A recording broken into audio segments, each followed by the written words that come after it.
కృష్ణార్పణమస్తు. భగవద్గీత 3వ అధ్యాయం 7వ శ్లోకం. యస్వేంద్రియాణి మనసా నియమ్యారభతే అర్జున కర్మేంద్రియైః కర్మయోగా మసక్తః స విశిష్యతే.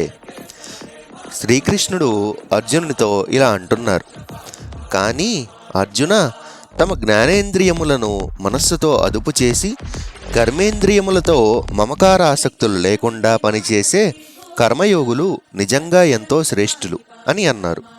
కర్మయోగం అన్న పదం ఈ శ్లోకంలో ఉపయోగించబడింది. దీనిలో 2 ప్రధానమైన విషయములు ఉన్నాయి. కర్మ అంటే వృత్తి ధర్మాలు, మరియు యోగ అంటే భగవంతునితో సంయోగం. కాబట్టి కర్మయోగి అంటే తన ప్రాపంచిక ధర్మాలను నిర్వర్తిస్తూ మనస్సును భగవంతుని యందే నిలిపేవాడు.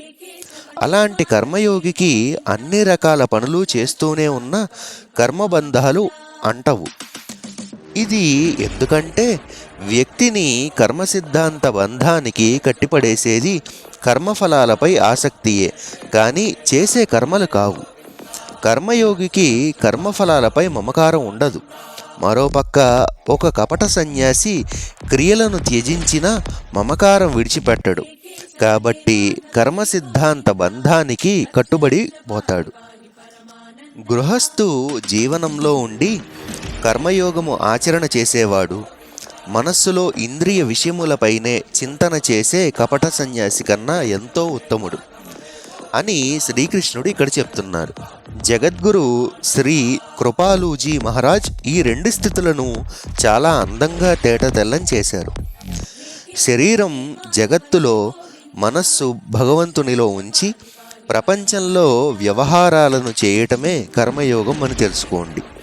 శరీరంతో ఆధ్యాత్మికంగా ఉంటూ మనస్సు నిండా ప్రాపంచిక అనుబంధాలతో ఉండటమే కపటత్వం అంటే మహా అజ్ఞానం అని తెలుసుకోండి. జై శ్రీకృష్ణ.